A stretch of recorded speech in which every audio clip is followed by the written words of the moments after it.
Hi everyone, and welcome back to this channel of crafting, crochet and knitting. My name is Nikki and welcome to day 2 of Vlogmas. So yesterday you'll have seen my finished Christmas jumper, which I am super happy with on the whole. A few things that I wish I could have tweaked, but you know, we spoke about that yesterday. Not wearing it today because it still feels a little bit too early in the month for me to be wearing that Christmas jumper, and I do have Christmas parties coming up that I would rather save wearing it until then. So that was my Christmas jumper. What are we doing for the rest of Vlogmas though? Because I finished the Christmas jumper, so I'm clearly not doing the Christmas jumper for the rest of Vlogmas. Well, about 4 or maybe even 5 years ago now, my husband bought me a pattern book which had some Christmassy things in them, and I was super excited at the time. And then I went and found out about a bunch of friends who were having children over the last few years, and so I have spent pretty much every Christmas season over the last few years crocheting or knitting things for my friends' children.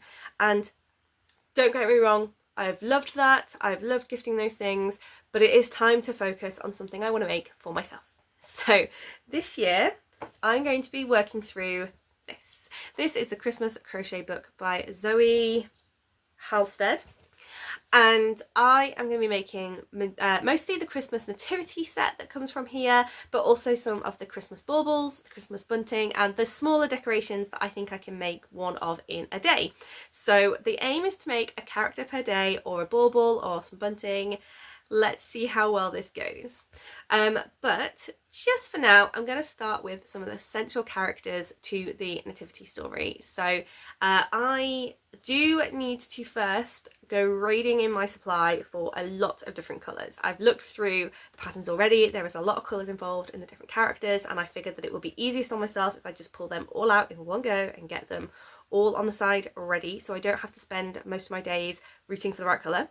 I'll raid them, pick them out, and then we'll start making our first character. So cue box raiding.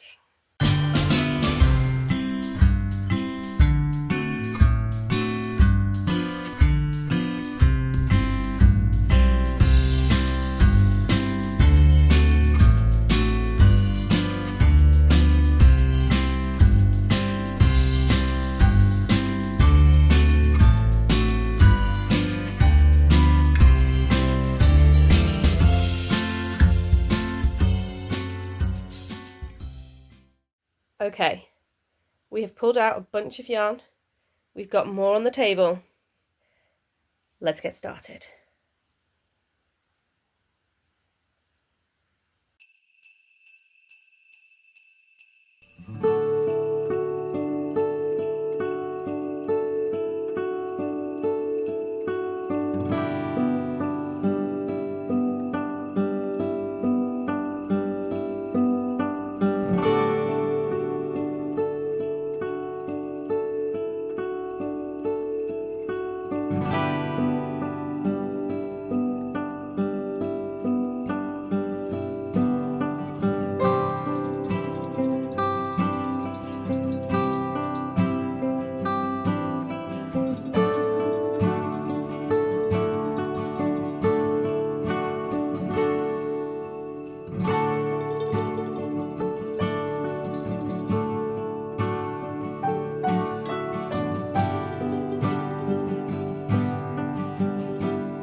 Well, there we go.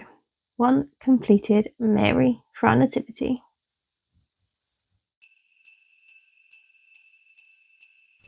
So here we have Mary, the first of our nativity, and I'm deciding to go in sort of like nativity story order. So since Mary is at the very start of the nativity, Mary's our first character.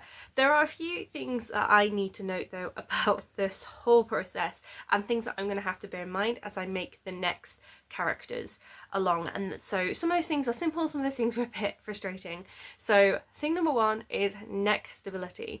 The number of stitches that we go down to when we get to the neck and then increase back out in order to do the body takes you down quite suddenly, and then takes you back out quite quickly to a very small stitch count, which should probably make this neck not the most stable.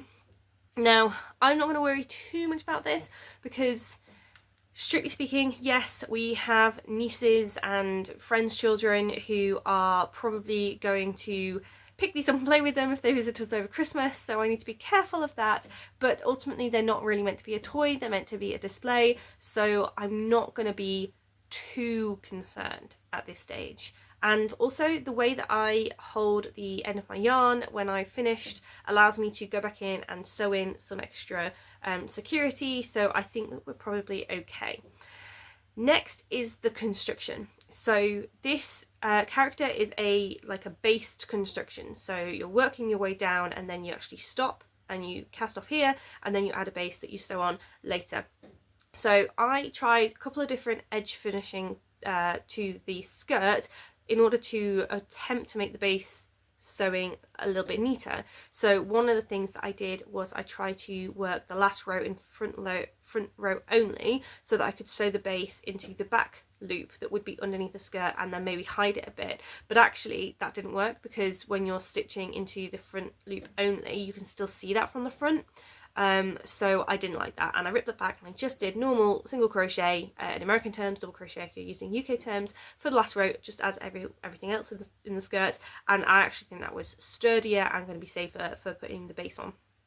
And then the next thing is that, like, the base itself, so you just have to sew it in, and what I attempted to do was to sew it so that I went through both parts of the loop. It's not going to zoom in, is it? I went through both parts of the loops on the ridge of the hem of the skirt, rather than going over the hem of the skirt, so that provided my finishing edge. So actually the stitching is sort of between the stitches here, and you can't even see it.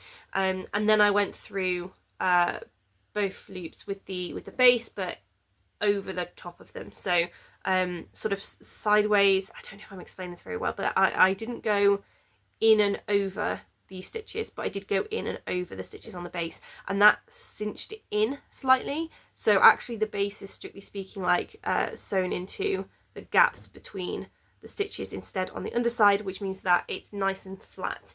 So that's what I did. I would basically encourage you that if you're ever doing a base construction character, to have a play with it and just see what finish you prefer. I did also do a particular finish for the skirt when I was casting off. So I think usually when you finish your round and you're about to cast off in crochet, you would slip stitch into the first stitch of the previous round, and then you'd pull your yarn through, and that would be you finished. But I actually find that that doesn't follow the V-stitch structure that the loops of crochet make, and so I wasn't keen on that. And I think I did that for things like the arms, where I was going to be sewing them in anyway and you wouldn't see them, but because of how I wanted to do the base construction, you would see it if I did it on the skirt. And so actually, again, it's not, if I do that, is it going to zoom better? Oh, it's not auto zooming. The hope is that you can see though that, like, I've sewn this in such a way that the V-stitch structure of the stitches continues all the way along, and I have got video footage on how to do that. I'm probably not going to put in this video because this video is getting a little bit long because I have to dig out all the yarn at the start, but I will do the same finish on the hem of the next character's tunic, and I will show you that in the next video if I remember. So there's that. The other thing was the arm patterns. So you would have seen in the video that the first arm that I made was really hench for no good reason. Like, so I followed the pattern The pattern had really small hands, and then it increased to quite a big forearm, and then decreased to a really small upper arm, and it didn't look right at all. And maybe it was amplified by the amount of stuffing that I was doing, but I wasn't happy with that, and so I decided that actually I know how to crochet. I've done loads of characters before, so I went and I redid it, and I made a different hand with different stitch count on the hand, different stitch count on the arm, and different stitch count on the upper arm, and I'm a lot happier with how that came out.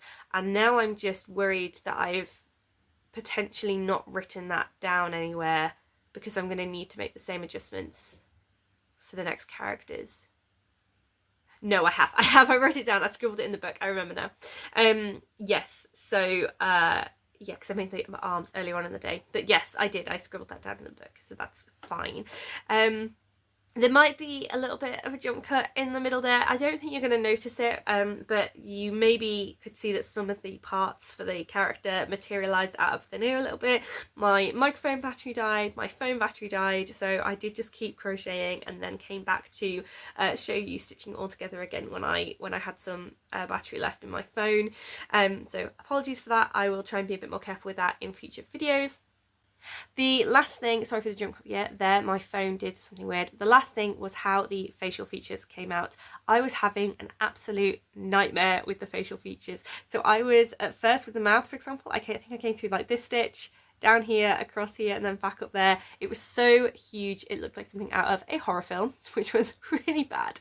And then the eyes, I just could not get the eyes right at all. They looked too big or too bulky or too straight. And so I ended up looking at the book and really paying attention to where they were bringing their yarn out.